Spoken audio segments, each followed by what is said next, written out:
Muy buenas tardes a todos. Yo voy a hacer en esta charla, voy a cumplir una doble función de moderador y de comentar. En esta charla vamos a recorrer todos los acontecimientos del ajedrez olímpico argentino. De alguna manera resumiremos toda la historia del ajedrez olímpico argentina, desde que se inició hasta nuestros tiempos, para los cuales tenemos protagonistas, protagonistas que vivieron distintas épocas, y aparte que yo no soy protagonista de ninguno de estos eventos, pero sí escribí con Sergio Negri un libro sobre historia del ajedrez olímpico argentino. Voy a dar una semblanza de los primeros 25 años de Olimpiadas en el país, y después arrancarán los protagonistas que voy a ir nombrando y leyendo el currículum respectivo.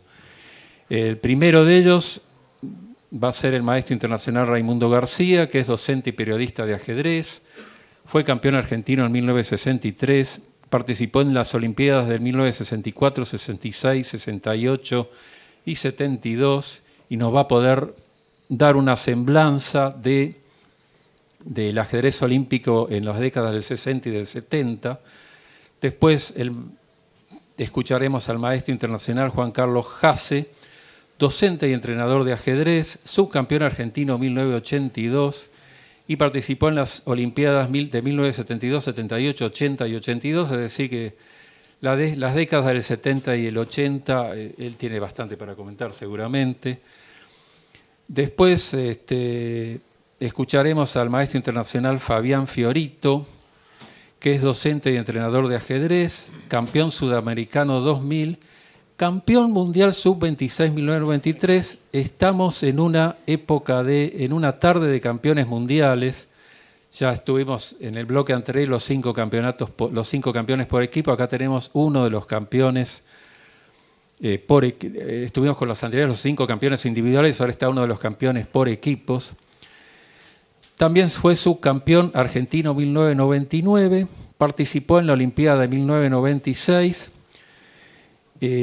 por lo tanto puede hablar de los años 90, el ajedrez olímpico en los años 90, y aparte es mago también, les digo de paso porque viene... No quisiera jugar contra un mago una partida de ajedrez porque de repente desapareció alguna pieza y no sé.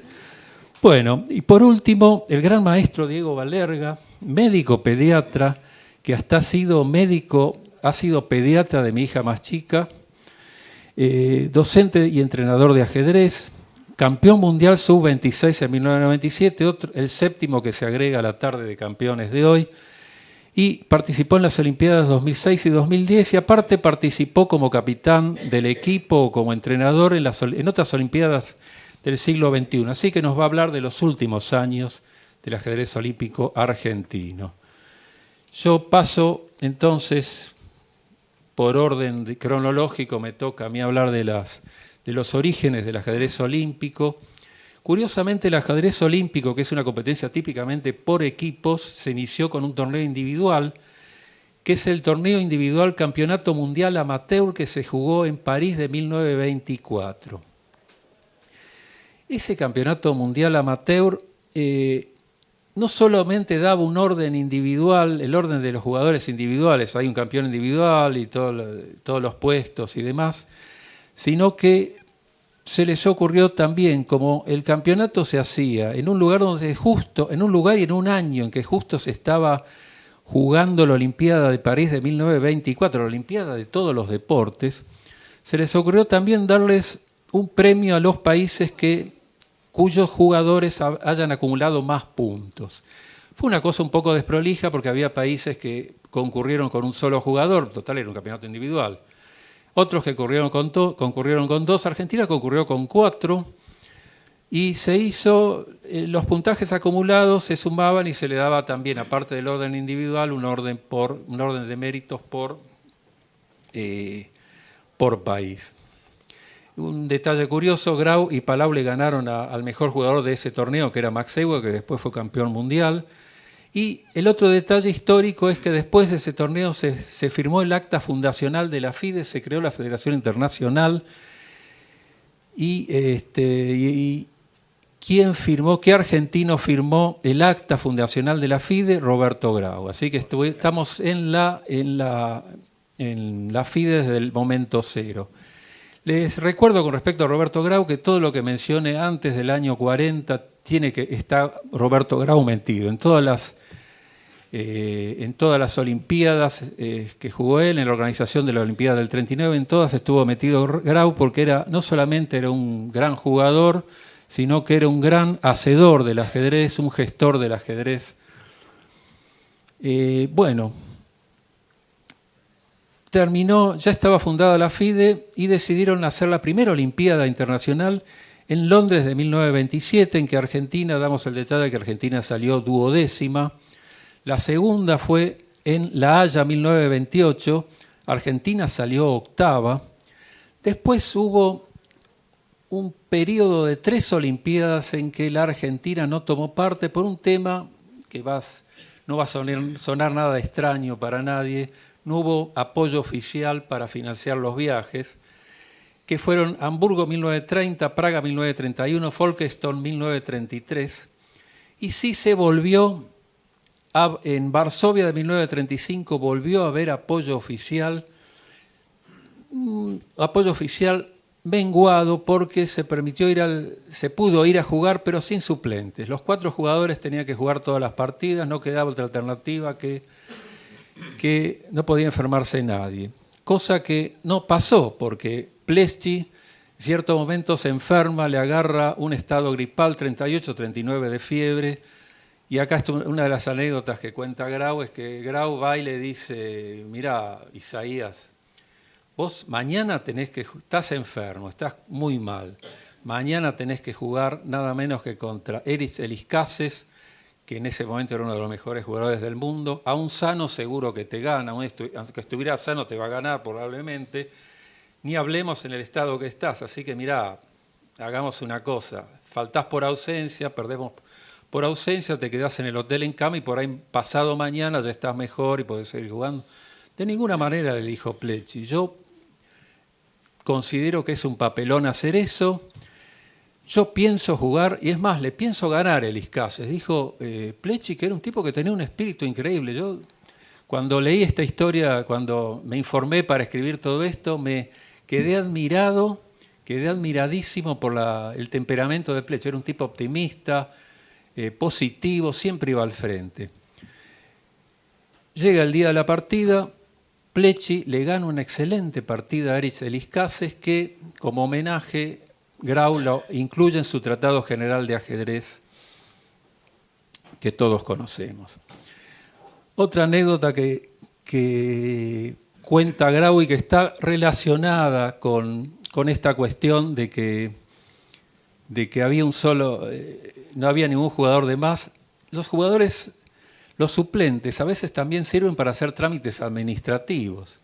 Ellos eran 4 que tenían que hacer toda la logística, buscar el hotel, no sé, ver dónde comer, todas las cuestiones. En cierto momento estaba ya por terminar la Olimpiada y había que ir a comprar los boletos de tren para dirigirse desde Varsovia hacia el puerto, la ciudad puerto de donde se salía el barco que los traía de vuelta a Buenos Aires. No encontraban momento para ir a comprar los pasajes. Por ahí en cierto momento Grau dijo, bueno, termino mi suspendida, a la mañana había suspendidas, a la tarde había ronda, termino mi suspendida, me voy corriendo a comprar los pasajes de tren y llego justo para sentarme a jugar la ronda siguiente del día. Hizo eso y ese día fue algo increíble, ese mediodía fue increíble, lo cuenta Grau, divertidísimo todo.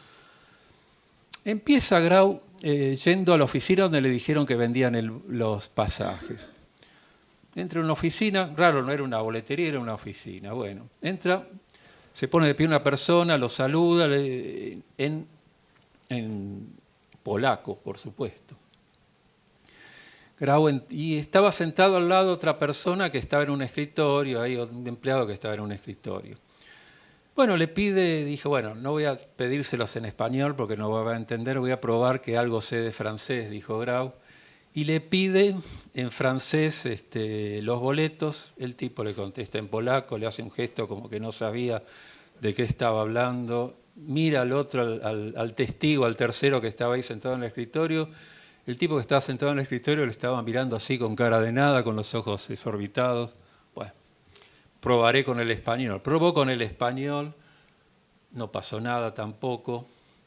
El tipo le contestaba que no entendía nada. Lo miró al otro para ver si sabía algo de español. El otro lo seguía mirando con cara de nada. Ya se estaba poniendo un poco nervioso Grau. Era una situación desagradable. No sé si a ustedes les pasó de ir a pedir unos boletos a la ciudad de Varsovia, pero bueno, ¿cómo haces? ¿Cómo haces para pedir boletos de tren si no te entiende ningún idioma? No hay nada, inglés, ningún idioma que pueda usar de punta. Me imagino que el pobre Grau habrá terminado dibujando un trencito, dibujando 4 tipitos que quieren subir al trencito, haciendo el sonido de la locomotora, se habrá vuelto loco. Pero, bueno, ningún resultado, no pasaba nada, y después de mucho insistir, a los 40, 50 minutos, el tipo dice, ah, sí, saca 4 boletos, se los entrega a Grau, Grau emocionado los recibe, saca la plata, les paga, y cuando se va, lo saluda muy efusivamente al que hablaba en polaco, al que le había dado los boletos, y el polaco le contestó en polaco, que bueno, ¿qué otra cosa podemos esperar, no? Y el otro, cuando saluda al otro, dije, bueno, ha sido un gusto conocerte, que tengas un buen viaje a la Argentina. Y ahí Grau se pone rojo de ira. ¿Cómo? ¿Sabes hablar español? Por supuesto, viví la mitad de mi vida en España. Pero ¿cómo no me ayudaste? Me veías que yo estaba con problemas para comunicarme, ¿no? Bueno, pero lo quise hacer, pero me resultó tan divertido como que no, me daba lástima. No terminan ahí las peripecias de ese mediodía de Grau, porque sale de ahí, dije, bueno, voy a tomar un taxi porque había perdido muchísimo tiempo, llegaba tarde a la ronda. Se toma un taxi, con tal mala suerte que el taxi choca.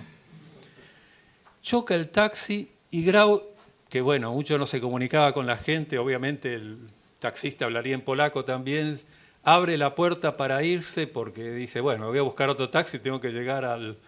Y el taxista le dije, no, quédese. Después entendió que lo que quería era que le saliera de testigo. Pero bueno, de salir a tomar un taxi para llegar rápido, tener que salirle de testigo a otro, era terrible. Entonces Grau decidió salir corriendo, empezó a correr por la calle de Varsovia y el taxista empezó a perseguirlo. Era una cosa... Y lo peor de todo es que un montón de transeúntes pensaron que Grau había querido robarle al taxista. Entonces empezaron a correrlo a Grau también. Me imagino un ajedrecista, que de por sí un ajedrecista no tiene un gran estado físico normalmente, cómo llegó a escapar de todos y se tomó otro taxi y llegó a la sala de juego. Bueno, todas estas cosas las cuentan algunas de las... Hay un montón de crónicas así que son imperdibles, que contó Grau en los diarios que escribía, en las revistas que escribía, era divertidísimo todo esto. Bueno, en esta Olimpiada se salió octavo. Fue un mejor éxito la Olimpiada de Estocolmo en 1937, donde Argentina sale cuarta, y ahí Grau propone que Argentina sea sede en la próxima edición de la Olimpiada, que corresponde al año 1939. Le aceptaron, obviamente Grau no lo dijo porque se le ocurrió, sino porque previamente había chequeado si iba a haber apoyo oficial, seguramente del gobierno le dijeron que sí, dale para adelante, que nosotros... te apoyamos. Bueno, ¿qué pasó en el año 30? Bueno, en Estocolmo salió cuarto, ya lo había dicho, ¿no? Vuelven a Buenos Aires y pocos meses antes de las Olimpiadas le dice el gobierno que no, lamentablemente no hay plata para nada, pero ¿y ahora qué hago? ¿Qué sé yo? Y no, nosotros no sé qué haces, pero nosotros no podemos financiar nada. Y Grau, que era un tipo que tenía un temple también, un amor por el ajedrez, un amor por la Argentina, tomó la decisión de hacer toda una cruzada, toda una epopeya increíble. Distintos maestros, jugaran o no, fueran o no del equipo olímpico, salieron por todo el país a dar clases, a dar simultáneas, a dar, a dar charlas o lo que sea para recaudando fondos. se hizo una preventa de del mobiliario de los juegos, tableros, mesas y sillas que se iban a usar en el torneo. Los aficionados que podían lo compraban y se lo prestaban a la organización, se hacía la Olimpiada y después se lo entregaban. Finalmente la Olimpiada se hace, fue todo un logro, fue la primera Olimpiada fuera del continente europeo, fue un éxito total, fue una cantidad récord de participantes, pero aparte es conocida en el historial argentino por otro motivo que fue un poco aleatorio, un poco casual. Justo en el momento, ya lo sabemos todos, pero bueno, justo en el momento que se estaba desarrollando la Olimpiada, estalla la Segunda Guerra Mundial y acá nos enteramos que los maestros que estaban acá, hagamos de cuenta que vinieron de los top 100 del mundo, vinieron 20. Se tuvieron que quedar en la Argentina, se tuvieron que quedar a vivir en la Argentina. Algunos, en el año 45, cuando terminó la guerra, se volvieron. Otros se quedaron manteniendo su nacionalidad de origen.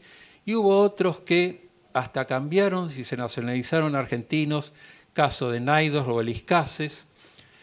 Y la cuestión es que acá ligamos a jugadores excelentes como Naidos, Elis Cases, Stalbers, Cherniak, Friedman, Iliesco, Michael, Becker, Reinhardt, Pelicans, Scalica.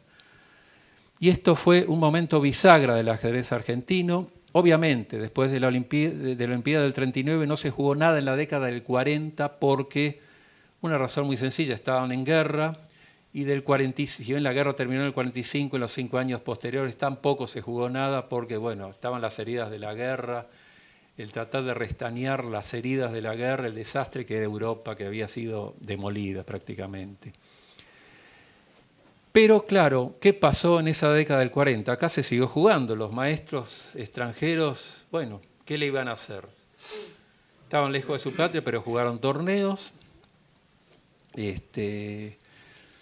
Y se creó un caldo de cultivo para grandes jugadores. Los jugadores que se quedaron ya eran buenos de por sí. Los buenos jugadores locales tuvieron una oportunidad de medirse en forma cotidiana con grandes jugadores. Y los maestros que estaban empezando a surgir tenían el caldo de cultivo ideal para desarrollarse, para jugar muy bien. Y ese efecto se vio después, en el año 1950, cuando se reanudan las Olimpiadas de ajedrez. Se reanudó con pocos equipos, 16 fueron, en el año 39 habían sido 26. La gana Yugoslavia, pero aquí la gran sorpresa mundial para todos, inclusive para Argentina, a pesar de que un poco se sospechaba que íbamos a andar mejor, Argentina sale subcampeona mundial. En Helsinki 1952, Helsinki, la capital de Finlandia, se juega en el año 52. Y aparece la Unión Soviética. Aparece la Unión Soviética, exactamente, acá como lo dice Juan Carlos. Ya jugaron 25 equipos. ¿Por qué no habían jugado en Dubrovnik, que fue la primera, la del año 50? En Dubrovnik no habían jugado porque había un tema con el mariscal Tito y había un tema político y no mandaron equipo. Entonces, en Helsinki sí se mandó un equipo que también vuelve a salir segundo. Y acá, en Helsinki, bueno, aparece la Unión Soviética, aparece para no irse más, para irse prácticamente más, porque recién en el 78 salió detrás de Hungría, que ganó la Olimpiada del 78. Hubo 25 equipos, Argentina vuelve a salir segunda, Yugoslavia tercera. Y aquí Argentina ofrece nuevamente, como en el año 37, ofrece nuevamente ser sede de la Olimpiada del año siguiente, que era el año 54. Y acá, bueno, Oscar Pano conoce muy bien esta cuestión. Cuando se acercaba la fecha llega una noticia de que Argentina no tenía fondos, el gobierno no tenía fondos como para hacer frente a los gastos a financiar el evento y bueno, esta vez, a diferencia de la época de Grau, se decidió no hacerla, tomó la posta Holanda, Ámsterdam, eligieron la ciudad de Ámsterdam para hacerla, nuevamente 26 equipos, nuevamente vuelve a ganar Rusia, Unión Soviética. Nuevamente Argentina sale segunda, Yugoslavia tercera. El podio de la época, ya en ese momento para cualquiera, era Unión Soviética, Argentina y Yugoslavia. Eran los tres mejores países para cualquiera que le preguntabas quién eran los mejores. Y lo interesante que en esta Olimpiada juega por primera vez un chico de 19 años, que después haría historia en el ajedrez argentino, que era Oscar Pano, era el más chico de los jugadores, por ese motivo es el único sobreviviente que quedó de aquella época. Después, bueno, ya viene la etapa posterior que cierra la década del 50, en Moscú del 56. Hubo muy poco apoyo oficial, pero ya no tanto un poco por razones financieras, pero otro poco por el hecho de que el gobierno de la Revolución Libertadora quería diferenciarse del gobierno anterior y decidió no apoyar al deporte, porque no apoyó casi a ningún otro deporte internacional. Se fue a jugar armando un equipo, esta vez algo parecido a lo que pasó para hacer la Olimpiada del 39, ocurrió ahora para que viaje el equipo.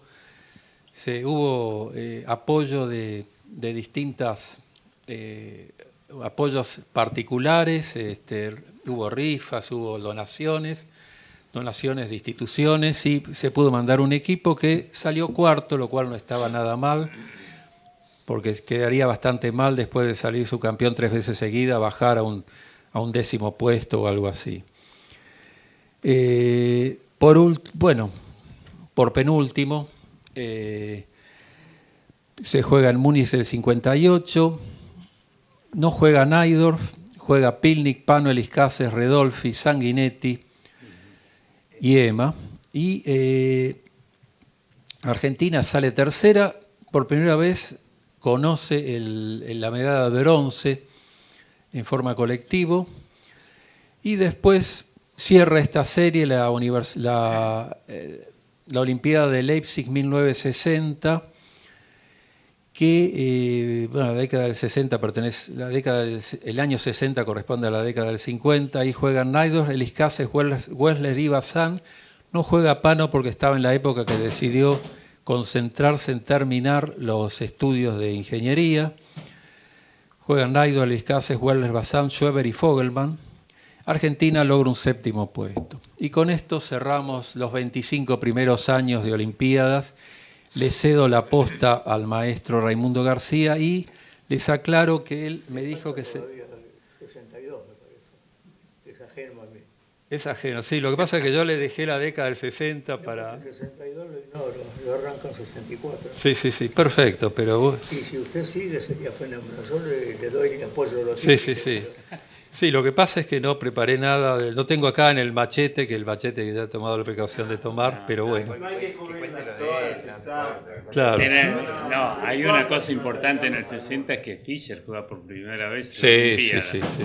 Si no me equivoco, me pueden ¿En corregir. 62 Pero no tenemos nada acá? No tengo nada yo acá, sí. No. Pero en el 62 también es donde se produce el único enfrentamiento entre Fischer y Boldini. Vamos a estar la semana. Sí. Ahí está. Ahí está. Y fue la partida con Najdorf que le tira las piezas. Olimpiada del 60. Ah, perfecto. Que Fischer Najdorf tira las piezas. Algo es algo. ¿Por dónde está? Debe estar por algo. La tabla es el final con calidad de más. Es del... ahí están todas, sí. El 62, bueno. La figuración fue, obviamente, no hace falta saber cuál fue el primero porque era Unión Soviética. Segundo, Yugoslavia. Y tercero, Argentina. Vuelve a repetir un podio, vuelve a repetir una medalla de bronce. Perfecto, muchas gracias, Raimundo. Argentina, Najdorf, Julio Bolbochán, Pano. Ya había terminado Pano su... Sanguinetti, Rosetto y Fogelman. Sí. Perfecto. Es lo que en esas épocas se llamaba el equipo A. Claro. Cuando ellos no jugaban, jugaba el equipo B. Sí. Que es el gran drama del ajedrez argentino de las Olimpiadas, ¿no? Sí, que hable el maestro, Bueno, que ya se quede con el micrófono porque ya... Sí, le estaba diciendo que cuando juegan los grandes jugadores, el gran problema del ajedrez de las Olimpiadas era ese. Es decir, Argentina sale bien colocado, siempre a nivel internacional, podemos llamarlo, tercer puesto, cuarto puesto a lo sumo. Y cuando los grandes jugadores no querían jugar por diferentes razones, y entonces se iba con lo que se podía, que es lo que pasó a partir de 1964, cuando yo me incorporo a esto. Y ahí salió, se hizo conocida el dicho, digamos, que cuando no juegan los grandes, que es el equipo A, juegan los que pueden, que es el equipo B. Y es curioso, en 1964 se juega en Tel Aviv y por diferentes razones éramos 4 los jugadores que íbamos a viajar. No había ni siquiera un suplente. Éramos 4 directamente. Y a último momento se agregó Elis Cases. Y entonces tuvimos un equipo de 5. Elis Cases, García Segundo, que era el campeón argentino. Por acá está. Samuel Schweber, Bernardo Wessler y Raúl Cruz. Es decir, el equipo B más un gran maestro. Hicimos un torneo aceptable pese a todo. Digamos que en la final jugó muy bien Wessler, yo hice buenos resultados, le gané a Chabot, le gané a Ico, pues sí, anduvimos bien en una palabra. Aún así, la colocación final no fue nada del otro mundo, 9º puesto. Si contar algo de Tel Aviv, sí, digamos que fue el primer viaje al extranjero en mi caso. En esos años el viaje era con diferentes etapas porque había que, ¿cómo se dice?, reabastecer el combustible, es decir, no había vuelos directos ni semidirectos. Entonces me causó una gran impresión en mi primer viaje, que tuvimos que hacer algo así como Ezeiza, Recife en Brasil, de ahí cruzar a Dakar, y ahí reabastecer, y de ahí seguimos a París, porque en París teníamos que esperar el vuelo a Tel Aviv. O sea que llegamos con la lengua afuera, en una palabra, ¿no? Lo bueno de este viaje fue que en París, que yo no conocía naturalmente, Raúl Cruz, que ya había estado en Europa, me invitó a conocer un postre que yo no tenía la menor idea, y que desde entonces es poco menos que mi favorito, la crema de chocolate, que se llama mousse o chocolate, exactamente, me pareció fantástico. Y bueno, podemos recordar, por ejemplo, el desempeño de Elis Cases en nuestro match con la Unión Soviética. Es decir, allí estábamos todos preocupados porque, en definitiva, teníamos enfrente a 4 campeones del mundo. Estaba allí, a ver, ¿quiénes de ellos jugaron? Botvinnik, Smyslov, Keres y Stein jugaron con Argentina. Estaba además Petrosian y Spassky. Y claro, eran 4 campeones del mundo, en una palabra. O sea que Elis Cases nos dio un poco de ánimo. Dice, lo peor que puede ocurrir es que perdemos 4-0. Dijo, no se desanimen. Bueno. Y sí, yo hice lo que pude con Smith, lo aguanté bastante bien, pero al final él consiguió el puntito. Y el único que logró suspender fue Elis Cases, que suspendió con Botvinnik con un peón menos. O sea que estábamos seguros que iba a perder la partida. ¿Es cierto que Elis Cases llegó un poco más tarde porque fue en barco, o le tenía miedo al avión? No sé realmente el tema de Elis Cases cómo fue, porque él se agregó a último momento. A lo mejor estaba en Europa incluso, yo no sé. Es decir, yo sé que viajábamos desde Buenos Aires 4, sí, y se agregó después Elis Cases. Y después estuvo Naidor en Tel Aviv, pero estaba como espectador, en una palabra. Y volviendo a la partida de Elis Cases con Botvinnik, Elis Cases tenía blancas en esa partida, había suspendido con un peoncito abajo, y le ofrecimos ayuda para analizar la suspendida. Dice, no, la mejor ayuda que me pueden dar es dejarme solo. Y nos echó a todos de la habitación. Y en la sesión de suspendidas, Elis Cases hace tablas. Con peoncito menos, con Botvinnik, él hace tablas. Estaba feliz. Era fantástico. Después de la partida estaba feliz él. Y nos decía a todos, jugué como un gran maestro, decía. Fui un león. Se defendió con peón menos y aguantó y hizo hasta ahora, en una palabra. Es decir, es un excelente recuerdo. Y de Tel Aviv sí nos llamó la atención la diferencia de culturas, de formas de vida, ¿no? Ahí Tel Aviv para nosotros era muy, muy diferente a Buenos Aires. De ahí,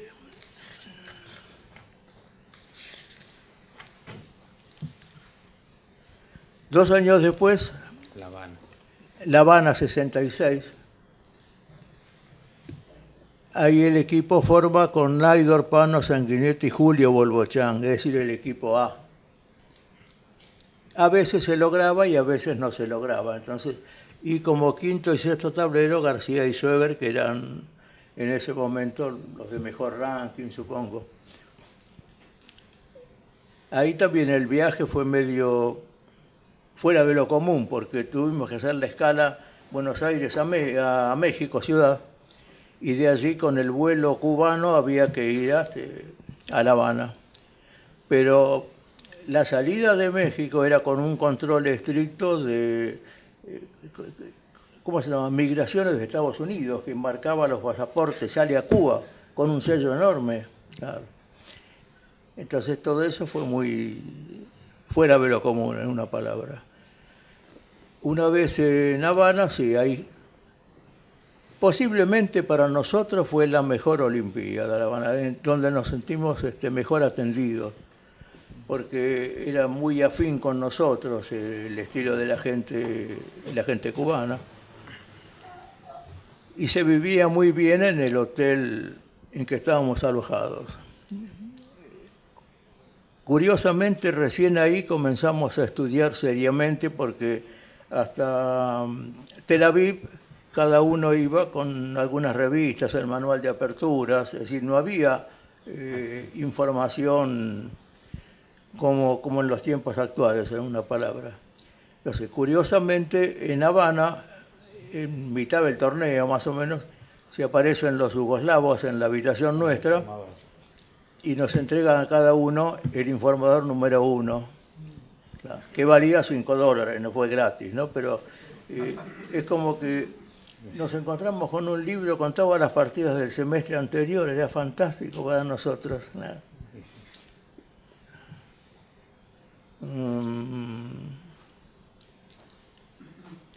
No está de más destacar que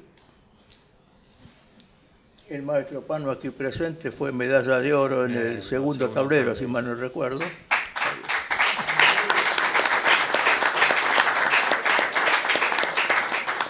Y yo no sé, no estoy seguro si Julio Bolbochán hizo bronce o algo así, no estoy seguro de eso. Me parece que no, ¿no? Sí, yo no recuerdo, me parece que leí algo, pero no estoy seguro de eso. O sea que, y Argentina, quinto puesto, que es bastante bueno para la época, ¿no? Ya en Habana 66 los equipos europeos eran bastante fuertes en general.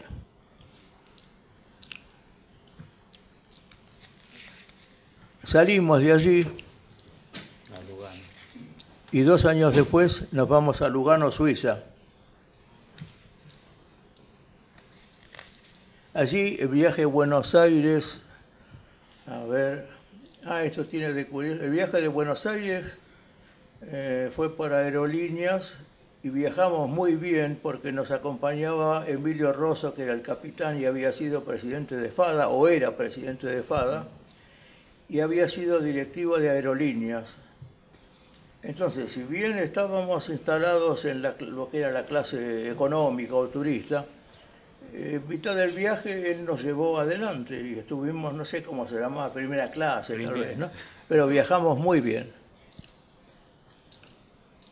Llegamos a Lugano, allí nos alojamos en el hotel y de Lugano, esto lo recuerdo, pero por ahí lo completar Pano, porque tiene que ver con él más bien, ¿no? Es decir, el viaje nuestro fue de París a Zúrich. Y de Zurich a Lugano tuvimos que hacer en coche. Y se hizo por las montañas, en una palabra, ¿no? Sí, sí. Entonces era viaje de lo más espectacular, porque uno miraba así al costado y veía el precipicio. Manejaba Pano. ¿Y quién manejaba? El maestro Pano. Y todos amontonados en el coche ahí rodando. llegaba a Para que manejar no- Nairo, es no me fantástico bajo. el viaje. Claro. Ahora esta gente hizo allí un túnel que atraviesa la montaña y entonces los viajes actuales se hacen por dentro de la montaña. No recuerdo el nombre del lugar. Bueno, en Suiza todo el mundo jugó un torneo aceptable. Paso de San Gotardo. San Gotardo fuimos nosotros, pero el túnel no estaba todavía. ¿Cómo? Nosotros fuimos por San Gotardo, que es el paso de San Gotardo el más difícil. El túnel no estaba todavía. Sí, es lo que me dice. No, que ustedes fueron por el paso de San Gotardo, pero Eso, el túnel San no existía Gotardo. todavía. El túnel no existía, sí. Eso Claro, es lo ahora que usted San dijo, Gotardo sí. tiene un túnel inmenso. Claro, eso no Claro, existía fantástico. todavía. En eso está, había que subir la montaña y después bajar y tomar la autopista, me acuerdo. Sí. Pero Se produce el debut de Rubinetti en ese equipo. Exacto. se hizo un buen torneo con el equipo A. Acá era una mezcla de equipo A y equipo B, ¿no? A ver, ¿dónde estamos? Lo habitual era que fuese Larsen el ganador. La Habana le ganó Larsen. Pero sí fue sensacional la victoria de Rubinetti con un gran maestro yugoslavo, Matulovic, o sea, que fue inesperado en una palabra, ¿no? Pero le ganó muy bien, con suspendida y todo, o sea que fue una excelente partida. Naidor Larsen es la que se deja dar mate, la famosa partida. que se Naidor deja dar Larsen, Es la que sí, se llama la partida donde Larsen, en lugar de Naidor, abandonar, en ese sigue orden. hasta el mate. Sí, mate. Sí, sí. sí. Para dar el espectáculo, ¿no? Sí, sí, sí. Y Fischer se retira del torneo. Otra anécdota. Fischer se fue de ese torneo. Después viene el... bueno, acá hay una fotografía, qué curioso, ¿no? En el libro, mire, Rubinetti. los muchachos, mire, Pano Flaco. Pano flaco. Pano flaco. Fuiste flaco. Más delgado, se dice. nada Rubinetti, más. jovencito y sanguíneo. Esta la hice yo. Sí, sí. Ah, Claro. claro, porque... Sí, sí, sí. Y después debe haber alguna donde estoy yo que la hizo Rubinetti. Acá está Korchnoi, Geller. Claro, en este torneo yo tenía por primera vez una cámara fotográfica moderna. Sí, sí. Y anduve muy entusiasmado con el tema fotografía hasta que después se me pasó, ¿no? Sí. Y entonces me lo pasaba haciendo fotografías. Tengo una foto Claro. suya de Fidel Castro dándole la medalla de oro a Pano. Exacto, esa no es de estado público, es particular. Es particular. sí, Esta sí, la sí. hice yo. Ajá. Claro, es decir, yo andaba haciendo fotos por todas partes. Esto no. Y cuando subimos este es el hotel nuestro, el Bellevue Ahí Orlac, estaban ustedes, esta sí. fotografía, tiene la vista al lago. Era un hermoso lugar. En los cantones italianos. Y bueno,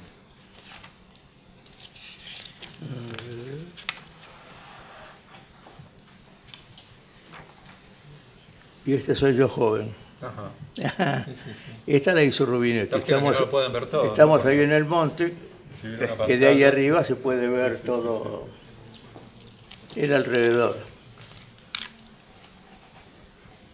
Y acá están los yugoslavos. Y nosotros nos alojábamos en lo que era el Ticino italiano, así lo llamaban, ¿no? O sea que había diferentes cantones, así se los llama. Entonces nosotros teníamos vecino al hotel un bar, una cafetería, que hablaba italiano, desde luego. En una semana nosotros íbamos, ya no pedíamos el café. Ya directamente la camarera decía cortadito para los argentinos, porque todos pedían el cortado, ¿no? macchiato.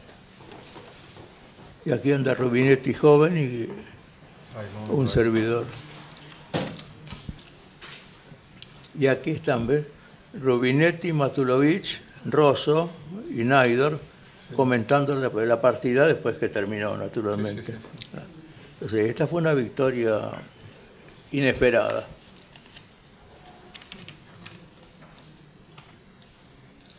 Aquí están jugando ellos y yo haciendo la fotografía, claro. Sí, igual la gente no las puede ver las fotos, ¿no? Porque Y ese es un tema. tal vez habría que colocarlas en la... hablar con Julián. Y ahora ya es un poco tarde. Escanearlas. Sí, nunca es tarde, Julián. Para la próxima charla. Bueno, en lo que es Lugano, Suiza, eso sería todo. Ahora, todavía me queda a mí una Olimpiada más, que es la del 72, pero en el medio está la del 70. Sí, en Alemania. Claro, el 70, pero esto se hizo en el 68, llega hasta el 68. Llega a ser- O sea que del 70 yo no tengo nada y El usted no 72 tiene tenemos nada. dos, no, eso no. No. Y el 72 coincidieron ustedes dos. Sí. Después sí viene la del 72, que ahí todavía sí, formamos parte nosotros. Es decir, en Skopje en 1972, en lo que era la República de Montenegro, así se llamaba, que formaba parte de la entonces Yugoslavia.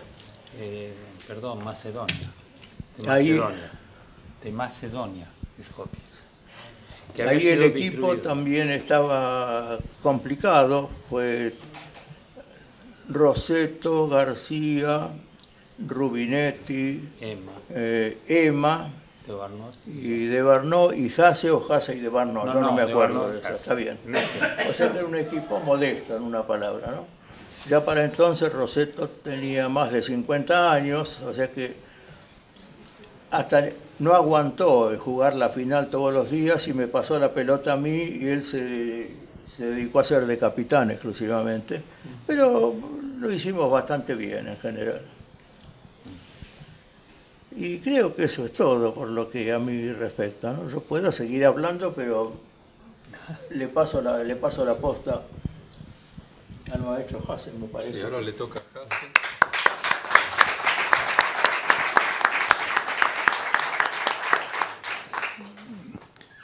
A ver cómo se oye, sí, no se oye bien. Que puede hablar del 72, porque quedó Sí. Bueno, lo que pasa es que yo una queja que tenía, no es una queja, pero hay en todo esto hay un metropolicentrismo demasiado grande. Y yo soy jugador del interior.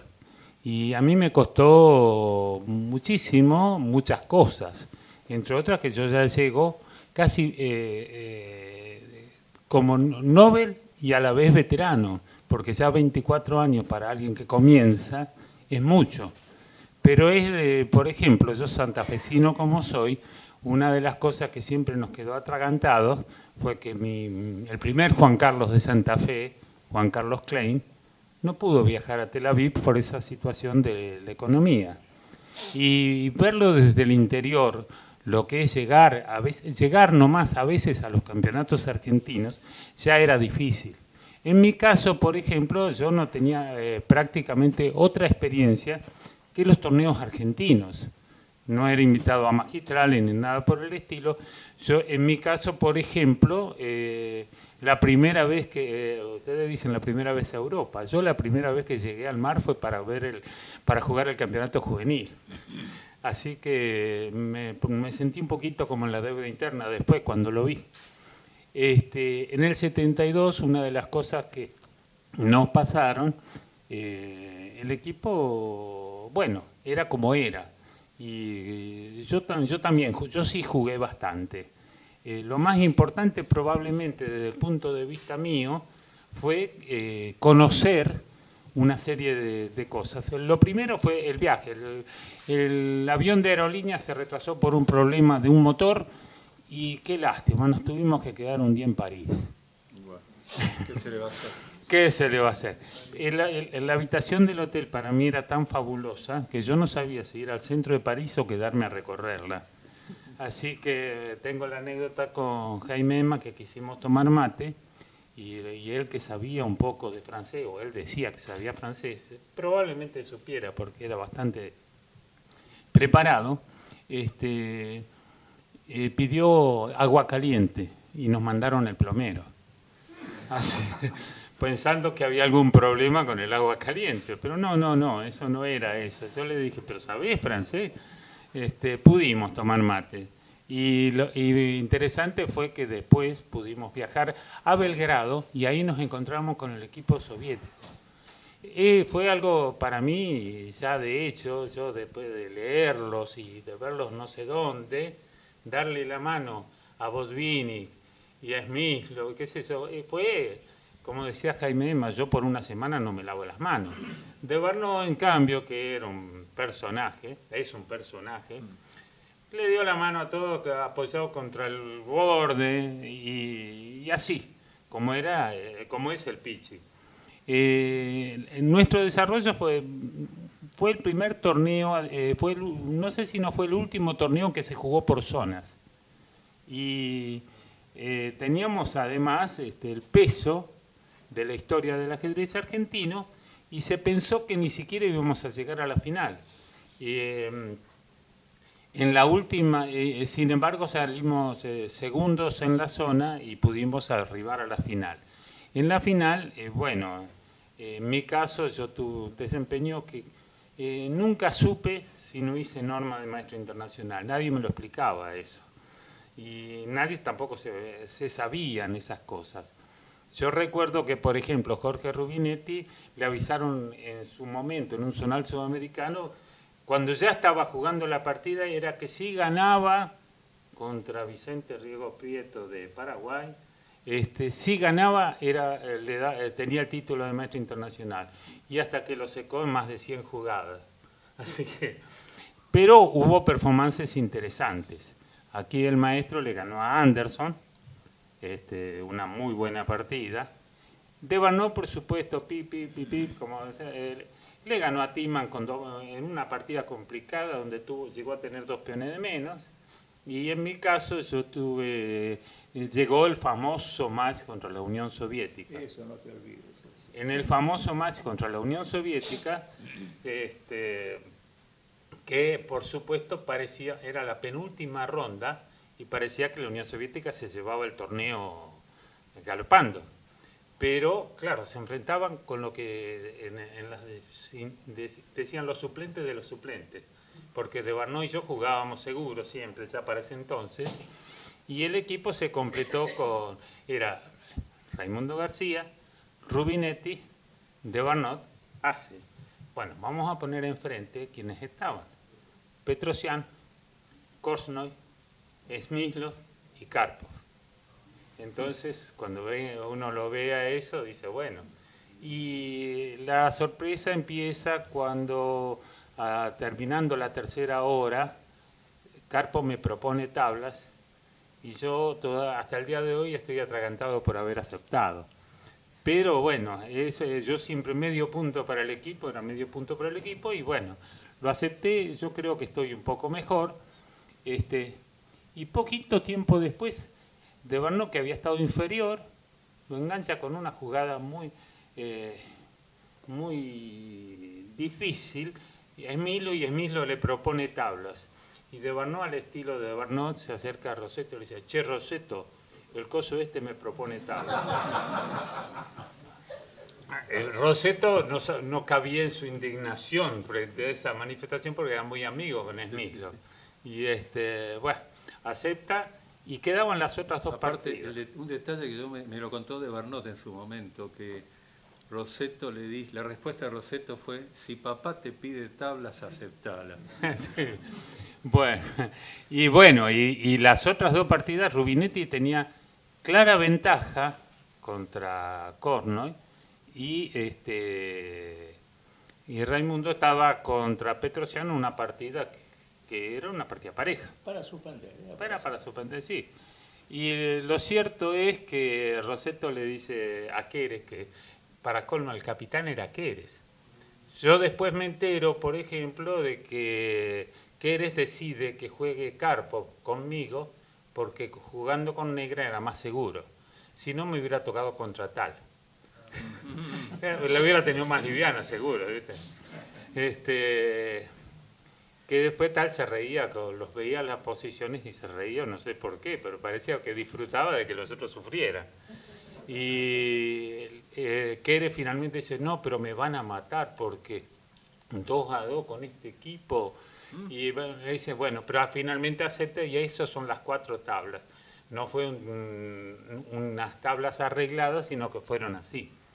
Para colmo, esto quedó que en la última ronda la Unión Soviética quedaba medio punto adelante de Hungría y pasa lo que lo cuenta Tal en la revista Ajedrez. Tienen que jugar contra Rumania y en tanto que Hungría contra Alemania Occidental. Resulta que cuando van a sentarse a los tableros, Alemania había sacado los 2 primeros tableros. Había sacado a Hübner y a Darga. Entonces los soviéticos dijeron, maniobra, pensaron al principio. No, en realidad lo que pasaba era que Fleger, que era el tercer tablero, necesitaba, no sé, por el puntaje, jugar contra Portis. Y Duval, que era el segundo suplente. O sea, jugaron con un equipo suplente que, sin embargo, Hungría le pudo ganar, empataron 2-2. Y en tanto que la Unión Soviética ganó 3-1 y ese fue el primer susto que tuvo la Unión Soviética con Hungría. En mi caso yo estoy conforme porque, por ejemplo, Matulovic esta vez, yo jugando con blancas, fue también el que me propuso tablas, y o sea, eran mis primeros contactos. Si bien mi primer gran maestro, yo no había jugado todavía contra ningún gran maestro argentino, salvo contra Pano en una zona de un campeonato argentino, Pano y Rossetto. Pero, o sea, esa fue mi primera experiencia. Ya después hay todo un movimiento mayor, se amplifica el ajedrez y por supuesto, como toda amplificación, siempre hay pérdidas, hay ganancias y pérdidas. El ajedrez en el 78 hubo muchísimos equipos y ya se hizo por sistema suizo. En mi caso yo aprendí que no era necesario, de Skopje me quedó la experiencia que no era necesario empezar a jugar en la primera ronda, porque enseguida todo el mundo se cansaba. Y yo me acuerdo también, lo tengo como memoria, la enorme preparación que ahí aprendí en la preparación de Raimundo García. Vivía preparándose para jugar. Sí, eso es. Y vos me ayudaste en una línea de juego que me sirvió para jugar con Petrosian. Sí. Bueno. Bueno, en el 78 también ya sí tuve... me tocó jugar, creo que debuté contra la primera partida contra China. En esa época, en el año 78, le ganamos 3,5 a medio. ¿Viste? Los chinos, ¿quiénes son los chinos? Y ahora llegaron campeones al 2014.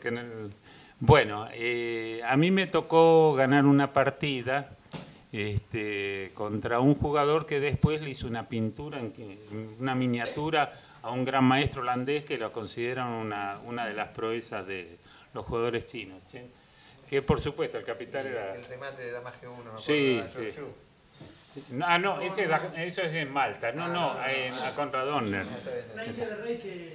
Sí, una especie de Pirc, una Pirc. Bueno, sí. Bueno, en mi caso fue mi primera norma de maestro internacional y eso fue para mí bastante importante. Ya en el año 80 que voy a Malta, en Malta hay otro tipo de conflicto, como no hay otras personas para... la cosa que sí yo podía mencionar era que en el equipo B del año 78 yo tenía 2 exalumnos, eran Aldo Seiler y Sergio Giardelli, que jugaban, que habían sido rivales y habían sido en el equipo B para completar.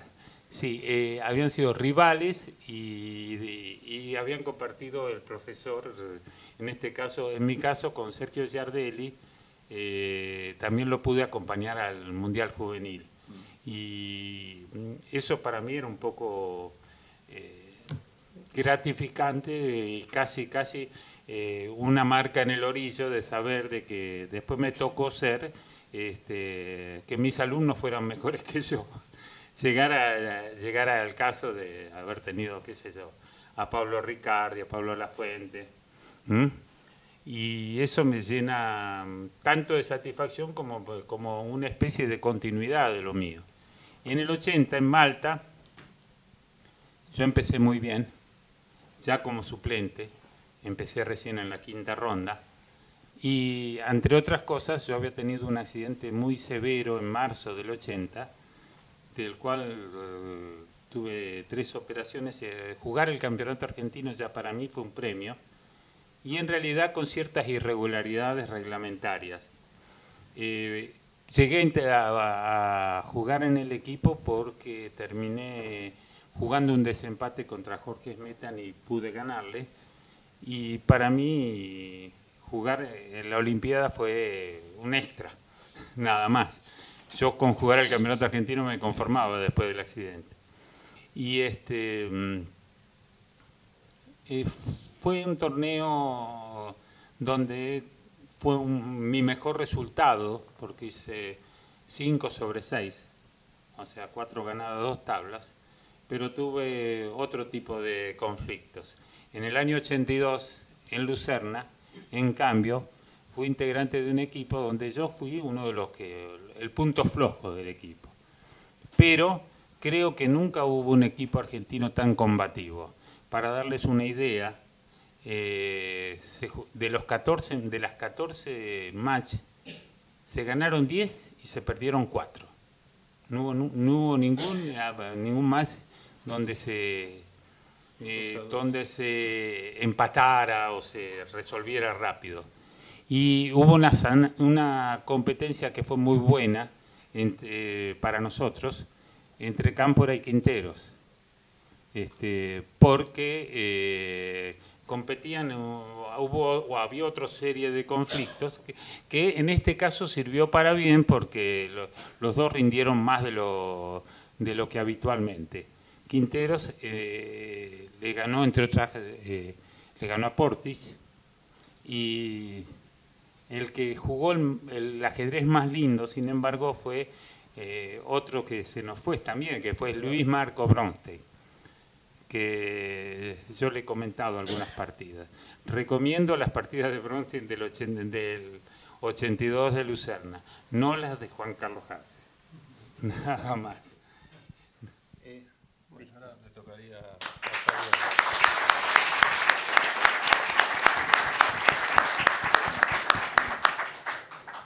Bueno, buenas noches. Bueno, yo a diferencia de los maestros jugué en Erevan del 96, pero ni me acuerdo cómo llegué porque le tengo miedo a los aviones, así que supongo que me habrán los compañeros de equipo que en esa época, creo que el primer tablero, tuve que revisar todo, les cuento, porque muchas anécdotas, muchas cosas, obviamente uno las va olvidando. Formaba con Spagenberg, Ricardi, Cernicki, Sorín, Soppe y yo. Seríamos, 4 y 2 suplentes que entran y salen. Lo que decía Juan Carlos antes, ya los torneos en esta época eran por sistemas suizos, no sé, casi 100 equipos, ni me acuerdo el número, una cantidad de jugadores tremenda, digamos. El ajedrez como que cambió mucho, con cosas buenas y cosas malas, por supuesto, pero a la cual hay que adaptarse. Jugadores muy buenos que uno ni conoce los nombres, que tendés que andar fijándote, preguntando. La verdad que el equipo nos conocíamos bastante por jugar en el ambiente local. Ricardi, que quizás en la década del 90 debe haber sido claramente, me parece, el jugador más fuerte argentino, ¿no? Pentacampeón argentino. Ni sé por qué Huito Spagenberg jugó el primer tablero, no me acuerdo si por algo estratégico. Pero creo que Ricardo inclusive ahí tuvo una buena olimpiada, ganó partidas a jugadores, esos que los ves, como decían en El Informador, que vos decís, uy, tal cosa. Para mí era toda una experiencia, por supuesto, ver a los jugadores que uno ve en los libros, sobre todo porque era el momento donde Kasparov estaba ahí, bueno, uno de los tantos momentos que estuvo en la cumbre, ver un torneo de esas características organizado en un palacio con cientos y cientos de jugadores. Lo lindo era no jugar, digamos, mirar cómo sufrían los demás y disfrutar de todas las cosas. Como interesante, además que como capitán del equipo fue el viejo Najdorf, con los cuales nosotros nos hacíamos un plato bárbaro porque estábamos en el mejor hotel gracias a él, porque estábamos, si no todos los equipos sudamericanos los mandaban a otro lado, nosotros estamos ahí, comíamos en el mejor lugar, zafábamos por el viejo, entonces estábamos siempre molestándolo para que nos consiga cosas. Después en la actuación, bueno, como cualquier sistema suizo, si ganás la última ronda, que a diferencia de ahora, era por puntos, digamos, ahora es por match ganado, ¿no? Ahí era importante ganar 4-0, no es lo mismo que 3-1, y así, nosotros terminó 15, 13-15 y 15 por sistema, pero casi 100 equipos, ni me acuerdo exactamente, con lo cual fue una muy buena actuación y tuvo matches muy buenos. Yo como anécdota personal, que jugué la primera ronda, gané, después yo estaba más o menos confiado, no tenía grandes expectativas, sino como una cuestión de experiencia. En ese momento sigue jugando ahora, está entre los mejores del mundo, Bacrot, que en ese momento había sido el gran maestro más joven del mundo. Y yo lo cargaba el viejo, yo juego con el pibito y él decía, bueno, algo no puedo repetir, como que te va a matar. Yo escuchaba que decía, lo van a matar, por supuesto me mató el pibito ese, pero después logré unas buenas actuaciones, hay unos jugadores menos conocidos, ahora hay tantos, que quizá en otras épocas uno podría visualizar mejor a los jugadores. Emil Sutov, que había un montón de jugadores que ahora rozan los 2.700 puntos de Elo, donde pude arrancar algunas tablas y hacer una buena actuación. Creo que el que mejor jugó, si no me equivoco, fue Riccardi, ahí que ganó un par de partidas de esas en su estilo, quizás para los que no son tanto del ambiente del ajedrez, Riccardi siempre se distinguía por ganar partidas así con sacrificios, bueno, el ajedrez que le gusta a la gente, como digo yo, que es subjetivo por supuesto, pero hacía muy lindas partidas. Quizás a mí lo que me gusta hacer un poquito hincapié es que el ajedrez es algo que va cambiando, no es lo mismo, y no es lo mismo lo que va a seguir. Cada vez se juega mejor al ajedrez y para bien o para mal, más técnico, no importa, se está poniendo cada vez más difícil. Igual yo prefiero este juego, quizás es un poco más democrático. Ahora uno tiene todas las herramientas para competir, para estudiar con cualquier jugador del mundo. Digo, los chicos con tener módulos de ajedrez, internet, libros, se tiene.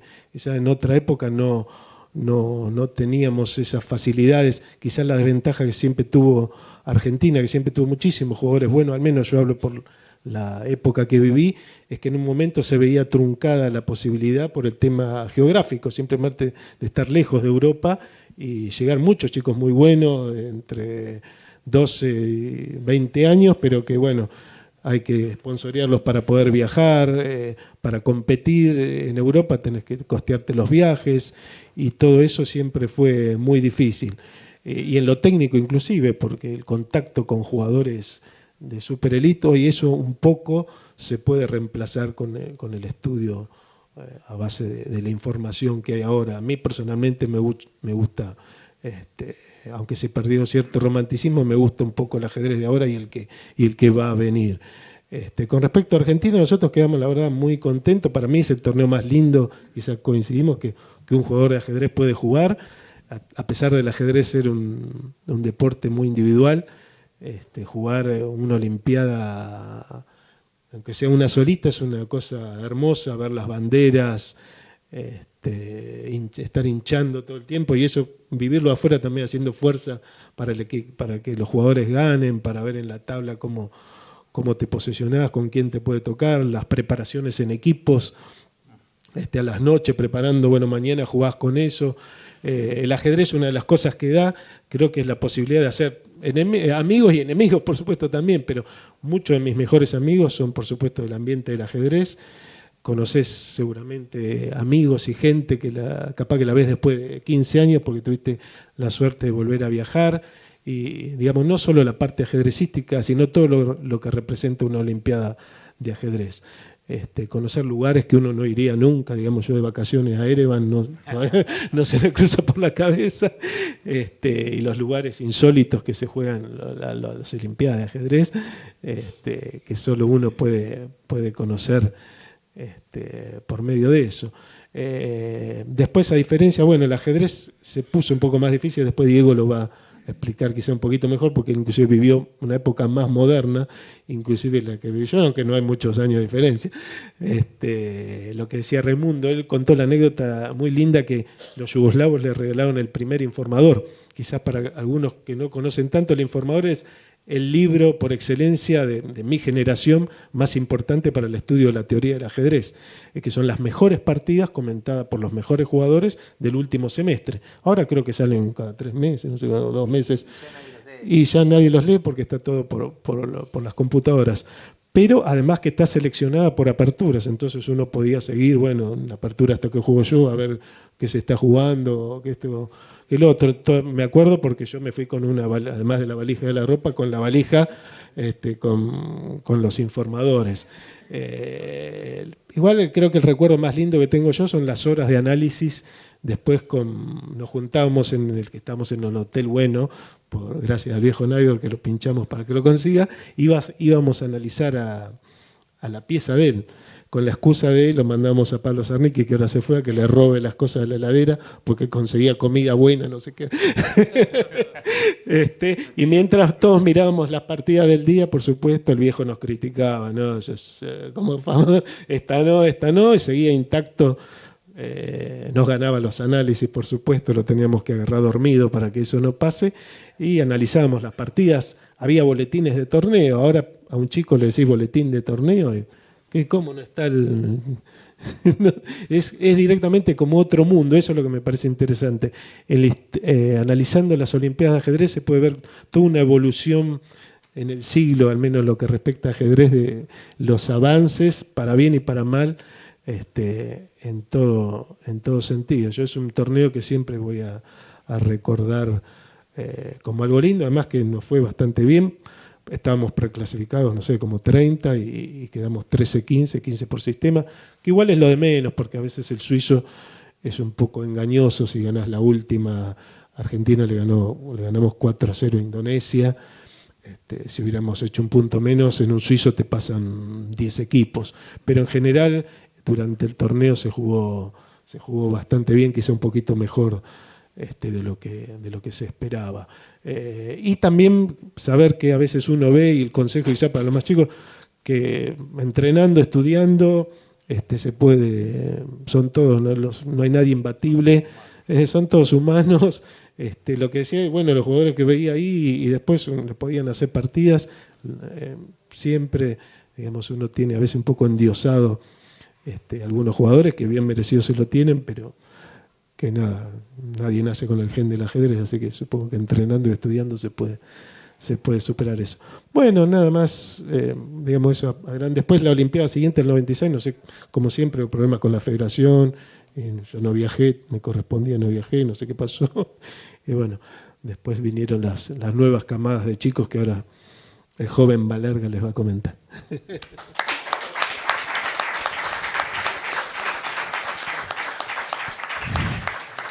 Bueno, yo tuve como experiencia olímpica, estuve en 4 oportunidades, 2 como jugador, que fue 2006 y 2010, y en 2008 yo iba a ser el capitán del equipo femenino, y bueno, después tuve la suerte de la última Olimpiada, la del año pasado, ser capitán del equipo olímpico, de ya el nuevo equipo olímpico, digamos, que jugó Argentina el año pasado.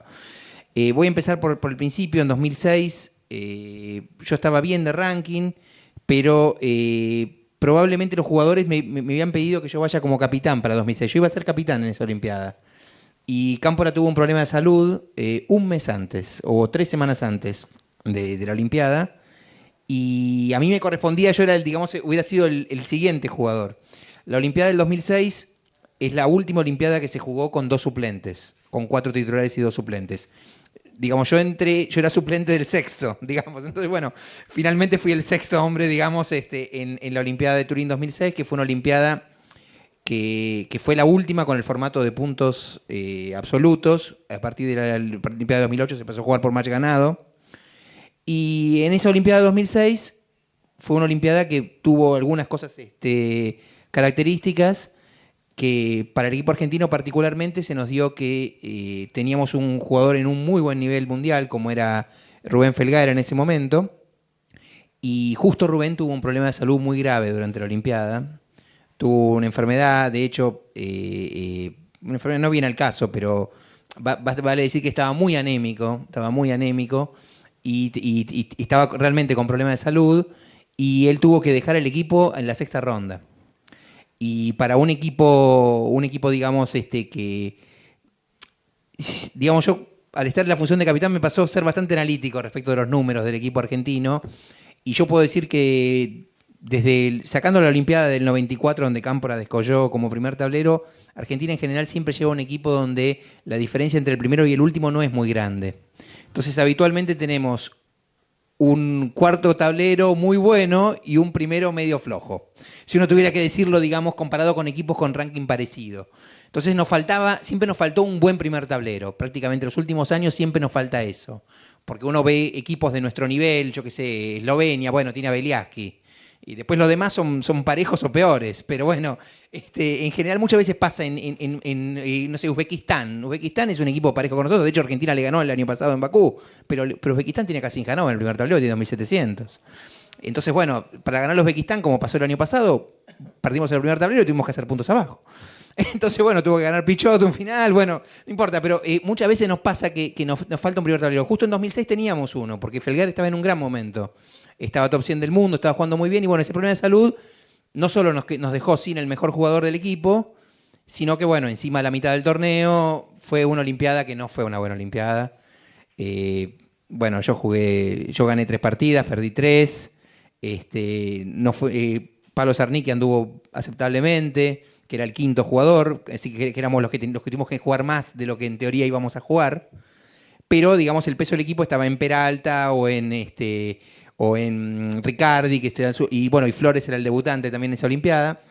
Y bueno, la Olimpiada del 2006 no es una Olimpiada que yo recuerde como un torneo muy agradable. Sufrimos un poco el torneo, cada vez que nos tocó un equipo fuerte, en general no nos fue bien. Perdimos con Grecia, perdimos con Islandia, perdimos con China, perdimos con España.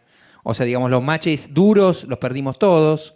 Se dio la tragedia del match con Paraguay, que se perdió un match con Paraguay, que bueno, por suerte yo ese día gané, pero bueno, no, la verdad que fue una tragedia haber perdido con Paraguay. Está bien, Paraguay tuvo el mejor equipo de su historia, Zenón Franco, Axel Bachmann, José Cubas, nunca tuvo un equipo con 3 grandes maestros, pero bueno, aún así es un match que Argentina no podría perder nunca.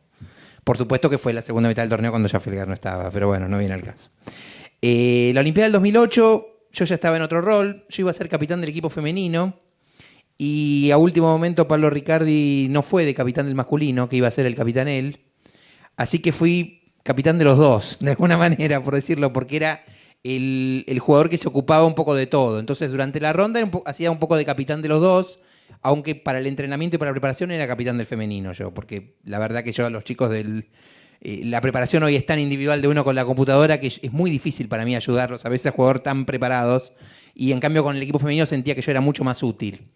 Bueno, en esa Olimpiada, Felgar volvió a jugar el primer tablero, y debutó Kovaliov en el equipo, estaba Peralta, estaba Flores. Era un equipo con que había bastantes esperanzas, y todavía estaba Cámpora en su última Olimpiada. Para mí fue una muy buena experiencia, tanto en 2006 compartir equipo con Ricardi, en 2008 con Cámpora, que eran jugadores ya de otra generación, de otro vuelo. Pero la Olimpiada del 2008 fue la peor de todas, digamos, para decirlo. La Olimpiada del 2008 fue la peor de todas. Rubén en el primer tablero jugó el peor torneo de su vida. Y él hizo 2,5-9 en total en la Olimpiada, pero para resumirlo, las 2 veces que Rubén no jugó en el primer tablero, jugó Peralta en el primero y Peralta perdió las 2 también.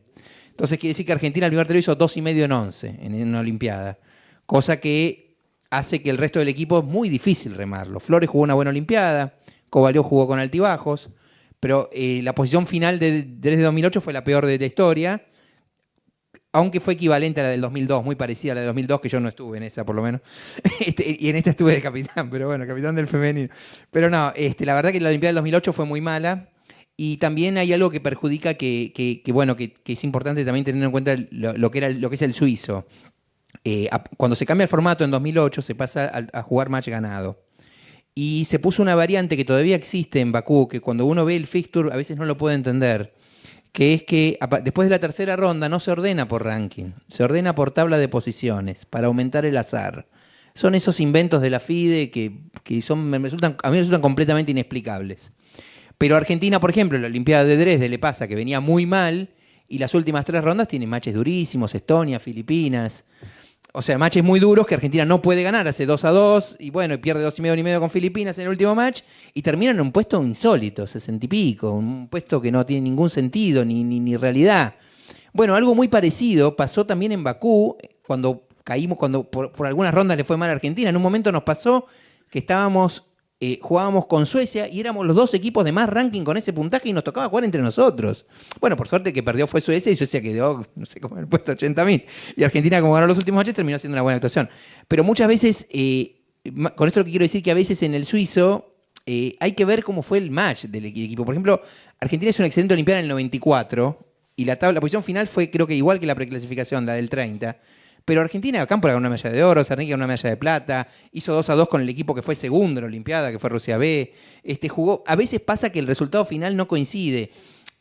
Por ejemplo, en la Olimpiada de Bakú el equipo subió elo, o sea, el equipo jugó mejor, digamos, para resumirlo, digamos, ¿no? Porque a veces pasa que uno se queda con la posición final y quiere como extrapolar eso.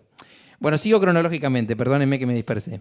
Viene la Olimpiada del 2010. La Olimpiada del 2010 yo voy de jugador. Yo salgo segundo en el campeonato argentino que gana Felgar en el club argentino. Y clasifico. Tanto en 2008 como en 2010 hay serios problemas organizativos. Más allá de lo que uno pueda pensar de la gestión de Nicolás Barrera, sus últimos años no fueron los mismos. Fueron realmente más complicados. En 2008, por ejemplo, faltaban 3 días, no estaban los pasajes. En 2010, por ejemplo, Peralta iba a viajar como capitán y iba a jugar Kovalyov, en teoría. Pero Kovalyov estaba en conflicto con la federación, entonces nosotros pensábamos que Kovalyov no iba a jugar. Y estábamos en el aeropuerto y no sabíamos si venía Kovalyov o no. O sea, ese nivel fue. Cuestión está en que llegamos allá y bueno, Fernando, que iba a ser capitán, dijo, Fernando, vos jugás, ya está. Entonces Fernando fue jugador en el equipo en lugar de ser capitán y no hubo capitán en 2010, por ejemplo. Esas cosas que, bueno, que por suerte las últimas Olimpiadas no pasó. En 2010 fue una buena Olimpiada, realmente jugamos una buena Olimpiada. A mí me pasó ser el 5º jugador del equipo y no haber arrancado tan bien. Y encima se dio una situación muy particular que el 4º tablero, que era Pablo Lafuente, jugó un torneo excepcional, fue el mejor jugador argentino de la Olimpiada. Entonces, bueno, teniendo en cuenta que Flores, Felgar y Peralta en ese momento eran los 3 mejores jugadores de Argentina con bastante margen, Pablo Lafuente estaba jugando un torneo excepcional, yo terminé jugando solamente 4 partidas en la Olimpiada del 2010. Y no fue por ningún problema con el resto del equipo, que yo me llevo muy bien con los chicos. Pero bueno, la verdad es que hay veces que uno siente que, bueno, que tienen que jugar ellos. La verdad, y bueno, entonces en esa Olimpiada yo ocupé un rol, digamos, de suplente y jugué muy poquitos matches realmente. Esa Olimpiada Argentina jugó con Hungría, jugó con Estados Unidos, jugó con Noruega de Carlsen. Argentina tuvo un roce muy distinto, nos fue muy bien. Se mejoró la preclasificación, que Argentina siempre estaba preclasificada habitualmente arriba del puesto 30, en este caso Argentina estuvo entre los 25 primeros. La Olimpiada del 2010 fue realmente muy buena. Y por último puedo contar la de 2016, pero antes de contar esa Olimpiada yo traje fotos para mostrar. Entonces si puedo, voy a tratar de mostrarle fotos porque me parece que va a ser más gráfica que cualquier cosa que yo diga. Perdónenme, les hago una breve muestra de 2006. Bueno, acá estoy yo jugando con Pablo Sarnic al lado. Contra un gran maestro que todavía está jugando en el europeo para Grecia, que se llama Nikolaidis. El match no fue un buen resultado para Argentina, pero bueno, ahí estoy jugando yo al lado de Pablo Sarnic. Acá está el equipo argentino, Felgar de primer tablero, Flores, Sarnic y yo. Jugamos ese día contra Grecia. Es el principio del torneo y Felgar todavía estaba en el equipo.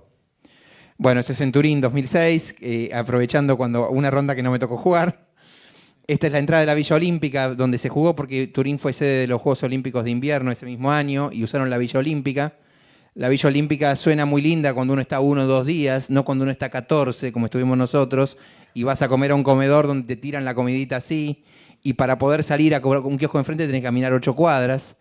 La verdad que la organización fue un desastre. Pero bueno, así como la organización fue un desastre, acá está la imagen de la Villa Olímpica, el salón de juego era hermoso. Entonces también yo quería mostrar ese contraste, porque a veces uno con un lugar se queda con una cosa, el salón de juego es hermoso, acá la primera mesa que se ve está jugando Rusia contra Holanda, se ve a Grischuk, Svidler, Kramnik con la remera, con la chomba Bordeaux. Pero bueno, más que nada para ver cómo era el salón de juego, con pasillos rojos para el público, celeste para los jugadores, realmente impresionante el salón de juego. Así como digo una cosa, hay que decir la otra, realmente el salón de juego era hermoso. Acá estoy con Pablo Ricardi, más que nada que me fui a sacar una foto con él porque Pablo no le gusta salir en las fotos, es medio uranio, medio ermitaño, y todas las fotos de la Olimpiada no tenía ninguna con Pablo, entonces bueno, fui y le pedí una a él. Este es el match del debut con Malta, la primera ronda. Bueno, Peralta primer tablero, Flores, Zarnik y yo. Por lo menos ese día sí yo gané, por lo menos. Acá está con Ricardi otra Flores, Peralta y yo. Este es el equipo femenino, Carolina Luján, Marisa Zuriel, Burijovic. Bueno, Kramnik contra Aronian, en un momento que yo me metí y saqué una foto, pero bueno, no se debería poder sacar una foto a esta altura de la partida, que me los primeros 15 minutos nada más. Kramnik Aronian y atrás están Sargisian Morosevich. Esta partida fue decisiva porque, bueno, Armenia fue campeón en esa Olimpiada, y si bien Kramnik le ganó a Aronian, Sargisian atrás le ganó a Morosevich y logró empatar el match. Bueno, Anand, su última Olimpiada con India, desde 2006 que no juega la Olimpiada Anand para India, jugando contra el Masi de Hungría.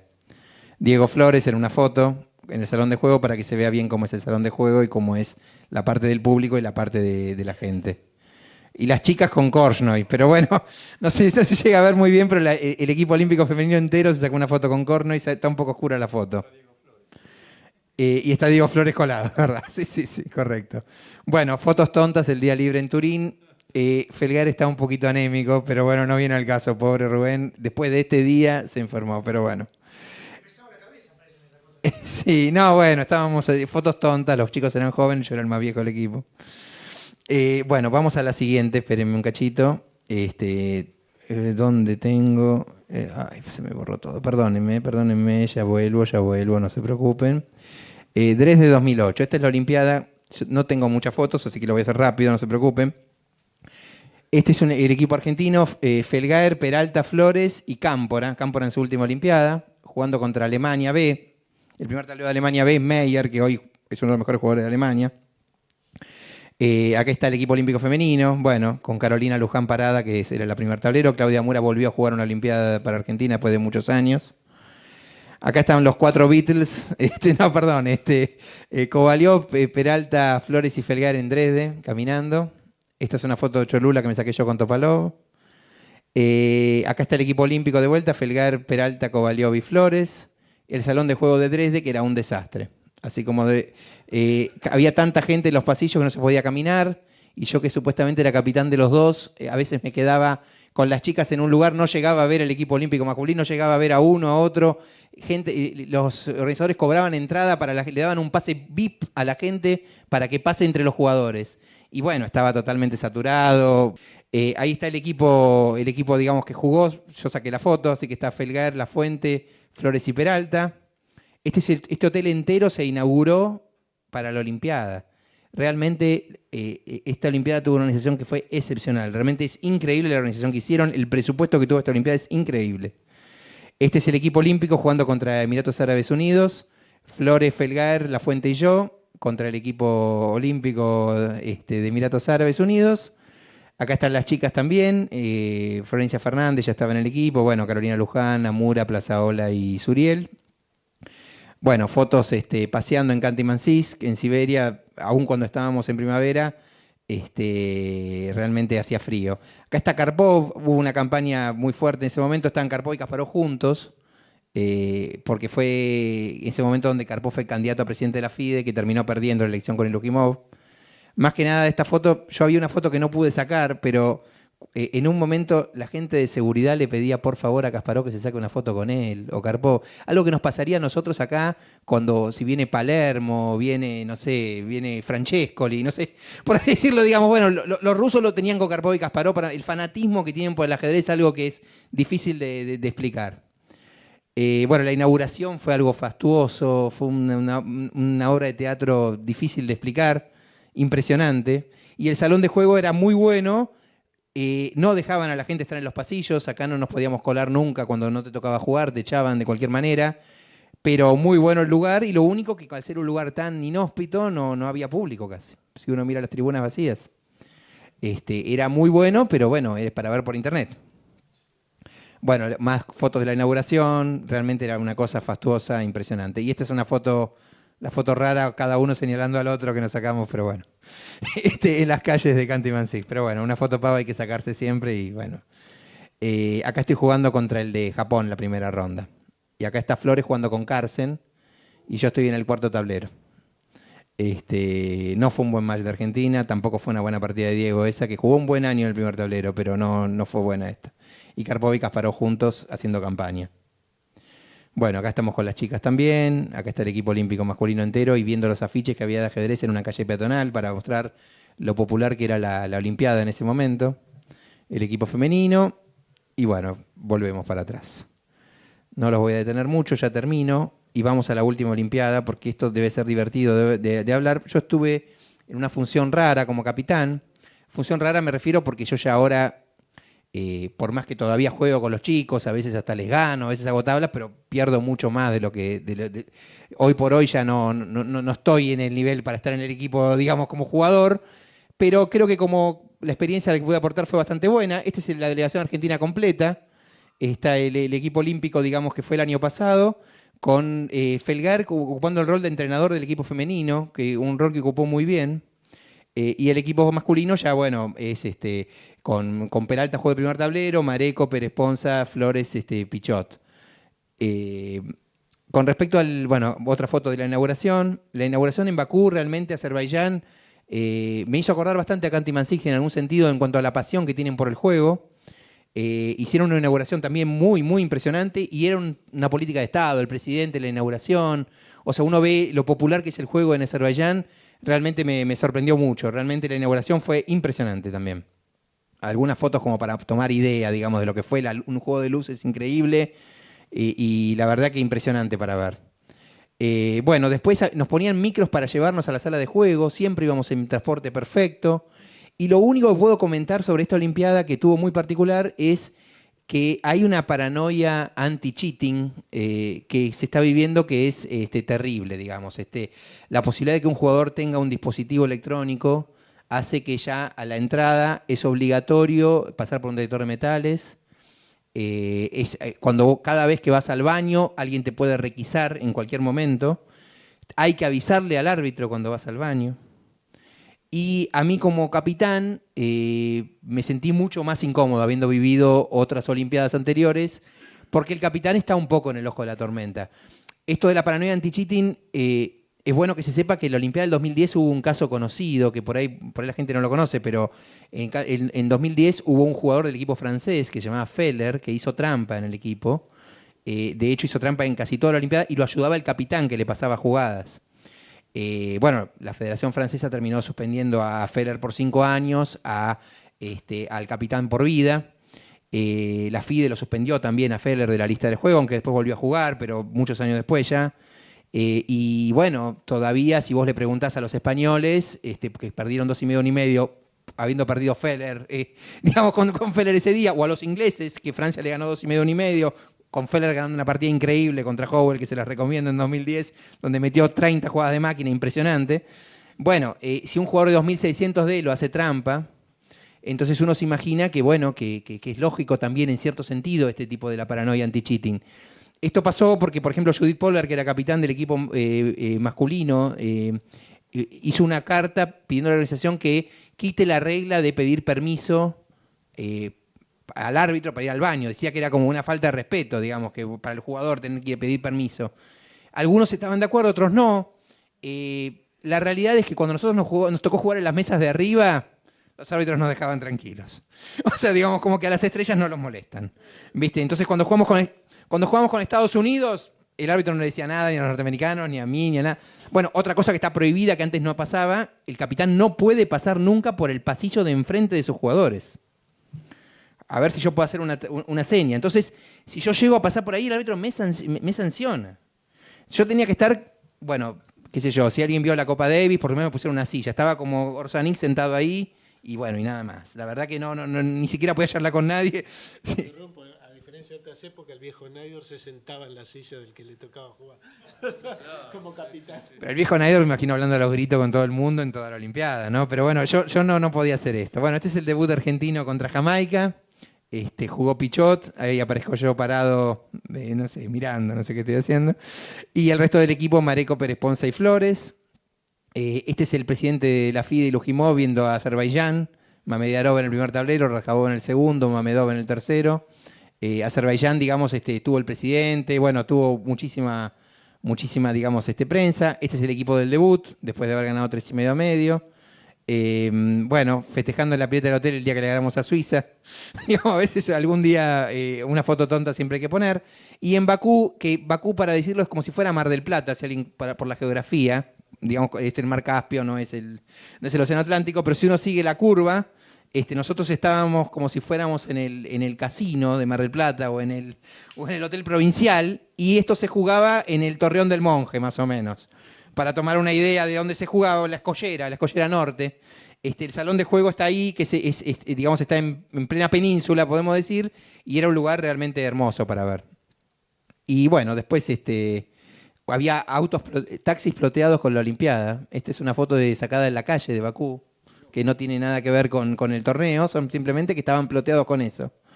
Bueno, acá está Argentina jugando contra Suiza, y se me hace ganó 3-1. Acá están los jugadores del equipo, aparezco yo de Cholula al final. Esta foto me la sacó Hilardo, así que bueno, le agradezco a Hilardo, pues si no yo no salgo en ninguna. Acá están las chicas jugando Carolina Luján con Pia Kramling, pero bueno, es Argentina con Suecia en femenino. Bueno, el equipo olímpico jugando contra Irán, el equipo iraní en mujeres muy fuerte también.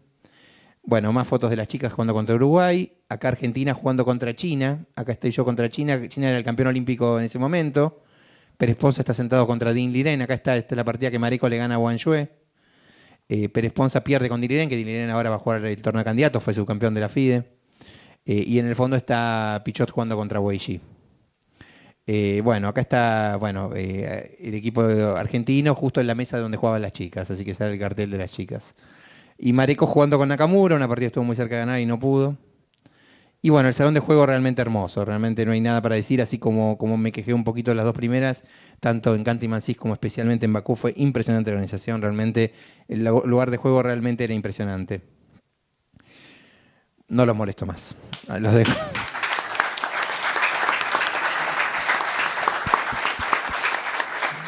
Bueno, me han informado que tenemos nada más que 10 minutos para preguntas, porque hay que abandonar el salón a las 9. Así que bueno, los que quieran hacer alguna pregunta. Acá hay alguien al fondo. Yo para todos, digamos, todas las épocas. Decía Valer en el momento que, bueno, le tocó ser capitán del equipo femenino, le tocó ser capitán de tal cosa, sé yo. Y no podía jugar. ¿En algún momento el capitán pudo jugar? ¿En algún momento de la historia el capitán del equipo podía jugar en el equipo? ¿O no? Cuando el capitán es jugador, cuando no hay capitán aparte. Digamos. Claro, sí. Naidor fue siempre capitán y siempre jugó, por ejemplo. Sí, siempre jugó. Ahora no se puede hacer eso. Capitán y jugador. No, se puede hacer. Se puede. Lo que pasa es que es mejor, para mí es mejor mandar un capitán aparte. Pero si no hay capitán en el Olimpiada del 2010, Peralta fue capitán. Y bueno, o sea, manda al equipo y un capitán más se puede. Claro. Sí. ¿Alguien más? Las Olimpiadas significa representar un país en competencia ante otro. Y quería saber si ese tema de sentir ese aspecto, ¿no? Que uno no solamente está representando a sí mismo, porque también se representa a sí mismo cuando juega en cualquier circunstancia, si se siente ese plus de representar a un país y cómo se lo siente. Sí, eso se siente bastante y justamente una de las cosas más interesantes es ver, por ejemplo, que aún la comunión entre los equipos del mismo idioma, por ejemplo. Y ese sentir y eso medio como, no sé cómo decírtelo, pero en mi caso, por ejemplo, yo la sensación que tuve cuando jugaba contra Karpov, era que yo me disociaba entre el actor, entre el jugador y el espectador. Medio hasta que uno medio está como en las dos funciones. En el momento que medio me decepciono como espectador, en el sentido de decir, bueno, pero al final es igual que uno, pero de todas maneras siempre se siente el equipo. Pero no sé, puede ser una experiencia particular de cada uno. A mí me ha pasado jugando los argentinos por equipos. Así que ¿cómo no me va a pasar en una Olimpiada? ¿Mm?